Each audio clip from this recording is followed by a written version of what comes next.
ចឹងនៅក្នុងវីដេអូនេះខ្ញុំនឹងបង្ហាញអ្នកទាំងអស់គ្នាពីរបៀបចុះចំណាយណា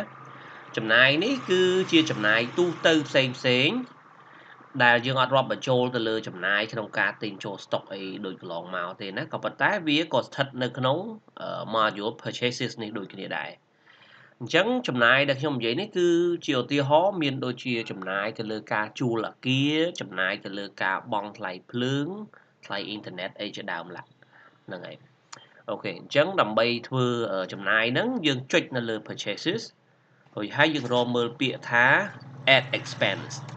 list expenses នេះមានន័យថាកន្លែងដែលយើងចូលទៅមើលប្រវត្តិនៃការចុះចំណាយរបស់យើងណាបើយើងចូល list expenses នេះវានឹងបង្ហាញ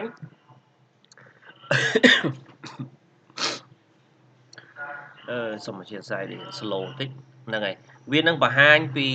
ប្រតិបត្តិការចំណាយដែលយើងធ្លាប់បញ្ចូលកន្លងទៅហ្នឹងហើយនេះដោយករណីនេះអញ្ចឹងគេមាន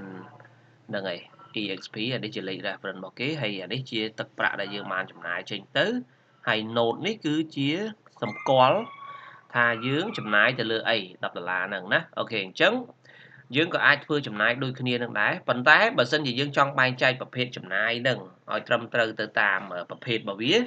យើងត្រូវរៀបចំប្រភេទចំណាយសិនឬគេហៅថា expand category នេះនៅខាងក្រោម setting នេះណាយើងបង្កើត expand category របស់យើងមកឲ្យត្រឹមត្រូវទៅតាមអ្វីដែលយើងមានបច្ចុប្បន្នមកព្រោះឥឡូវនេះយើងអត់ទាន់មានប្រភេទចំណាយទេអ្នកខ្លះគាត់អត់សម្គាល់ទៅតាមប្រភេទអញ្ចឹងឯងគាត់គ្រាន់តែវាយជា amount ហើយគាត់សរសេរ note ចូលតែម្ដងប៉ុន្តែបើយើងចង់ឲ្យវាមានភាពច្បាស់លាស់លម្អិតយើងបង្កើតប្រភេទចំណាយមកហ្នឹងហើយអញ្ចឹងនៅក្នុងនេះខ្ញុំឧទាហរណ៍ utility ហ្នឹងហើយ utility មកហើយមួយទៀត rental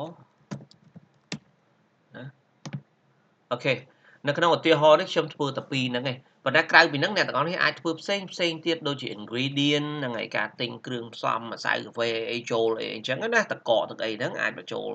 ជាប្រភេទ ingredient ស្អីបន្ថែមទៀតណាអូខេអញ្ចឹងខ្ញុំបានប្រភេទពីរហ្នឹងអញ្ចឹងខ្ញុំទៅបង្កើត expense ដោយចុចនៅលើ purchases រួចហើយចុចនៅលើពាក្យថា add expense ហ្នឹងហើយភ្លាមហ្នឹងវាលោតទាំងនេះឲ្យយើងហើយ reference នេះយើងមិនបាច់វាយទេវាលោតជា ordering number ឲ្យយើងហើយណាអ្វីដែលយើងត្រូវរើសគឺ expand category នេះបើសិនជាការចំណាយហ្នឹងពាក់ព័ន្ធនឹង utility ថ្លៃភ្លើងថ្លៃទឹកអ៊ីនធឺណិតអីយើងរើសយក utility មកអូខេហើយ warehouse នេះមិនបាច់យកទេ amount នេះឧទាហរណ៍ថា$200ហើយយើងអាច note សម្គាល់បន្ថែមទៀតបានយើងថា internet អីចឹងទៅ internet fee អីចឹងទៅណាបន្ទាប់មកយើងចុច expand ទៅនេះ expand successfully added អញ្ចឹងពេលយើងទៅមើល list expand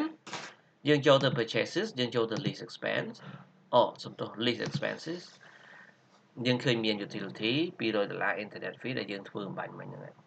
អូខេអញ្ចឹងខ្លីទេនេះជារបៀបធ្វើ expand អ្នកទាំងអស់គ្នាអាចមើលហើយធ្វើតាមបានណាអរគុណច្រើន